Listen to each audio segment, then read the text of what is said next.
ഇത് അമേരിക്കയിലും ബെൽജിയത്തിലും ബഹ്റൈനിലും നടന്ന എയർ ഷോസിൽ F-16 ക്രാഷ് ആയിട്ടുണ്ട്.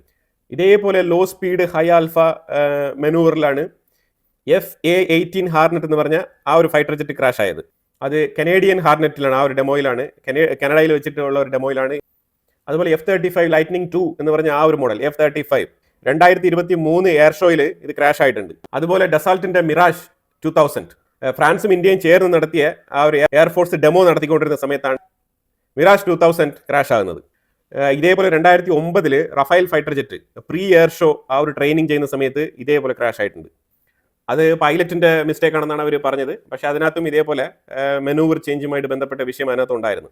ഗ്രിപ്പന്റെ ജാസ് 39 എന്ന് പറഞ്ഞ ആ ഒരു ഫൈറ്റർ ജെറ്റ് 1989 സ്റ്റോക്ക്ഹോമിൽ എയർ ഷോയിൽ ക്രാഷ് ആയിട്ടുണ്ട്. 1993 അതിന്റെ നെക്സ്റ്റ് ഫോളോ അപ്പ് ഡെമോയിലും ക്രാഷ് ആയിട്ടുണ്ട്.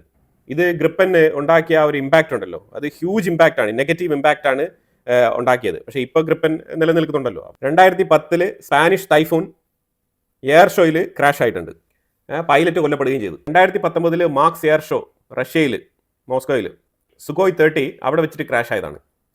Su-35 മൾട്ടിപ്പിൾ ഡെമോയിൽ ക്രാഷ് ആയതാണ്, മൾട്ടിപ്പിൾ ഡെമോയിൽ. അതിന് ഒരു പ്രാവശ്യം അവർ പറഞ്ഞത് ഈ മൾട്ടിപ്പിൾ ടൈംസ് ഇങ്ങനെ ക്രാഷ് ആയത് വഴി ഒരു തവണ പറഞ്ഞത് ബാഡ് സ്ട്രൈക്ക് ചെയ്തെന്നാണ് പറഞ്ഞത്. ബാഡ് സ്ട്രൈക്ക് മീൻസ് പക്ഷി ഇടിച്ച് അപകടം സംഭവിച്ചതാണെന്നാണ് പറഞ്ഞത്. ത്രസ്റ്റിന്റെ വെക്ടറിംഗ് മിസ് അഡ്ജസ്റ്റ്മെന്റ് എന്നാണ് ഫൈനലി കൺക്ലൂഡ് ചെയ്തത്. അത് ത്രസ്റ്റിന്റെ മിസ് അഡ്ജസ്റ്റ്മെന്റ്.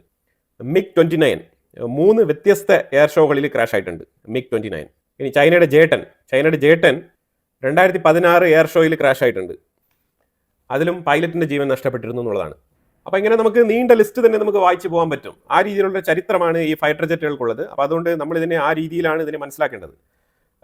അല്ലാതെ നമ്മൾ ഒരു ഫൈറ്റർ ജെറ്റ് ക്രാഷ് ആയി എന്ന് പറഞ്ഞാൽ നമ്മൾ തളർന്ന് വീഴുന്ന സാഹചര്യമല്ല ഇന്ത്യക്കുള്ളത്. ഇന്ത്യ തീർച്ചയായിട്ടും ഇത് ഒരു പാഠം അത്രയേ ഉള്ളൂ. ഇതിൽ നിന്നും നമ്മൾ ലെസൺസ്, ഇതിനകത്ത് നിന്ന് നമുക്ക് ഒരുപാട് കാര്യങ്ങൾ പഠിക്കാനുണ്ടാവും. അത് പഠിച്ചുകൊണ്ട് നമ്മൾ തീർച്ചയായിട്ടും വളരെ എഫക്റ്റീവായിട്ട് തന്നെ മുന്നോട്ട് ചലിക്കുമെന്നാണ് മനസ്സിലാക്കേണ്ടത്.